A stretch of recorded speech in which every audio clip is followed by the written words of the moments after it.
Hello.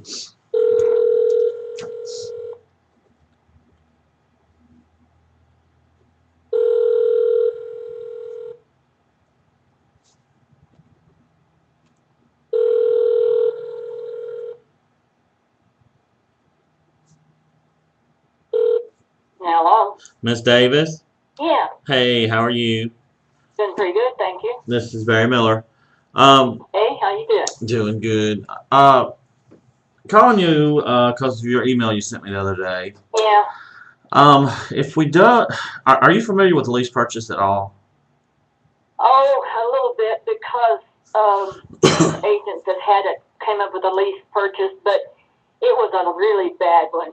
Yeah, I mean, she wanted everything, but she didn't want to give anything. yeah. Well, what I like to do is first off, I don't give off. I don't let. I recommend. Now they'll come in lower, especially if it's another agent, but I don't recommend lowering the price for a lease purchase. Okay, no, no.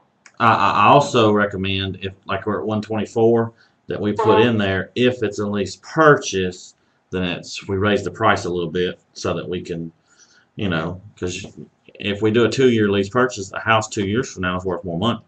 Yeah, well, I think this one they wanted like 5 years. Yeah, 5 years Really is going to see any money for 5 years except her monthly payment, which wasn't I think $600 and some dollars. now monthly payment's going to be around there somewhere in the neighborhood. Yeah. But what I like to do is I like to get $5,000 to $10,000 down. Yeah, well, that was why I did get a certificate because you have to have your commission out of that too, don't you? Well, no, and see another thing too is I don't not collect my full commission until it goes to a full closing. Okay, well, that's what I wondered about because I know at that point, if I had given her, well, I think she's only going to pay $5,000 down, which wasn't even enough to pay the commission. So, Right. No, what I do is if it's kind of a 50-50 type thing. If they put 5 down, we try to 2,500, and what that is 1,250 would go to me, 1,250 would go to the seller, to whoever the other agent is. If they put 10, then we do 5 and 5. But we always keep. And let's say somebody put 30 down. I'm still only going I'm going to leave 1% unpaid so that gives me and that other agent incentive to get it to the closing table. Yeah, well, and I think too, the last people, they had a bad credit. They'd lost the house. Yeah. When in repossession. Well, there was no assurance that she was even going to be able to get a loan. Right, and that's another thing we do is we have a free credit repair service for all of our buyers. Yeah. So, and I spent 12 years in the mortgage industry, so I can pretty much kind of get an idea whether it's somebody I can fix or somebody I can't. So, and like I said, my goal ultimately is to sell the house. I don't, Yeah, me too. Yeah, so. I'm at the point where, I'm spending a couple $100 for utilities a month. Well, maybe 150. I can't. It's on budget plan, but anyway, it costs me for utilities, insurance, taxes. So I'm thinking, I'm going in debt this much, losing that much on the place as I go. If I keep the longer I keep it, And see, another thing too is, if we do a lease purchase, yeah, I would probably, and we've discussed this before, I would probably want to take that third lot back out of the equation. Yeah. And maybe sell it cheap to a contractor, 10,000, just to get some money in your pocket type thing. I don't remember. We didn't give that much for that lot. But to me, it's just I'm worried about the responsibility I've got for that, what liability I've got on that lot. If something happens, if one of those trees falls on the neighbor's house, which it could very well do because their garage goes right against that lot. Yeah. And that kind of worries me about that liability on that. I would have to actually double check that liability process because I can talk to one of my attorneys because if it's an act of nature or something like that, I don't think they can. I don't know. I don't think they can. A tornado picked a tree up and took it 10 miles down the road, and that tree was on your lot. You're responsible. I just don't see how they can make you responsible. I don't know. It just kind of worried me, and of course I want to sever my ties in Alabama. No, I understand. And see, that's another thing, too. Let's say, what I'm getting at is, let's say that I've got somebody that's got $5,000 or $6,000 down. Mm-hmm. Okay? Yeah. and I can go to a builder and say, hey, look, I got this lot, $7,500 cash. Give it to me before we close on the house. That's what I'm talking about. Somebody that can close quick. Somebody that's going to build eventually, and it's just too good of a deal for him not to take. You know what I mean? Okay, yeah. Cash, $7,500, something like that, just to help that lease purchase be a little sweeter. You know? Yeah. So, and I've got a lady that actually called me about it. They're torn between two. Yeah. And these particular folks, supposedly, now, you know, a story is a story, but supposedly they have a house in Atlanta. It's 5,000, 6,000 square foot. They're extremely downgrading. That house hasn't sold yet. When it sells, they can pay it off, you know. Yeah, yeah. So, I'm going to do some more research with them. Yeah. And I'll put motivated seller. Maybe somebody come in that can.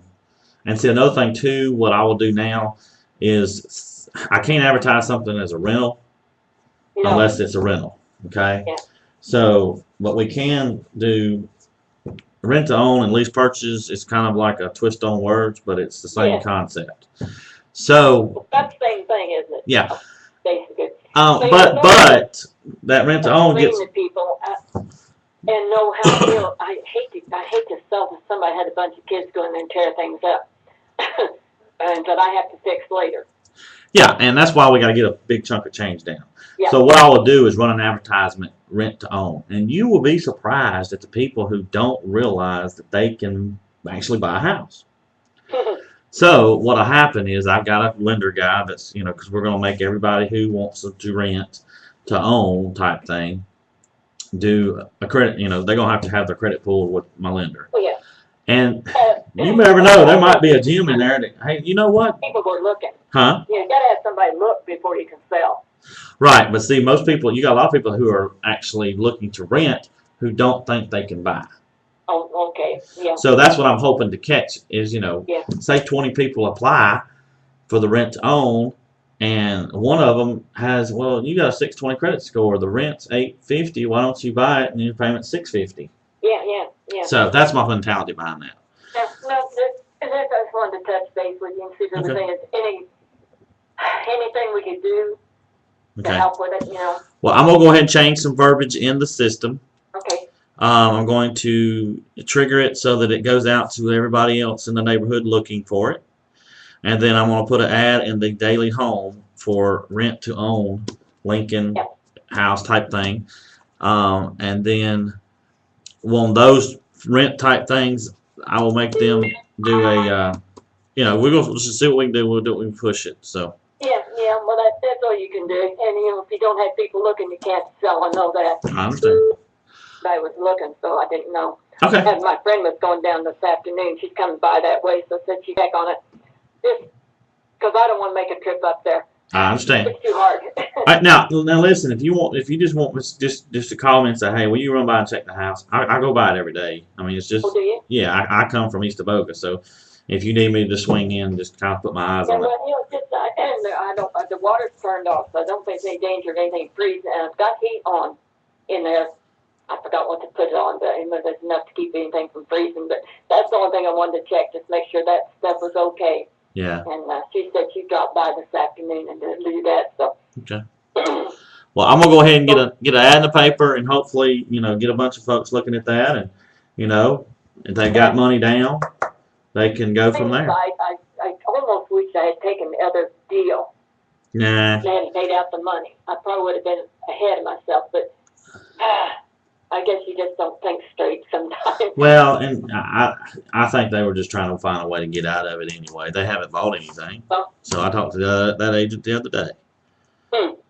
From what I understand, she's all the wife is all upset and moved back to where they originally lived, and really? told that husband, if you get a transfer, we'll have a long distance relationship or something. Oh, well, that could be. I know people like that will not move.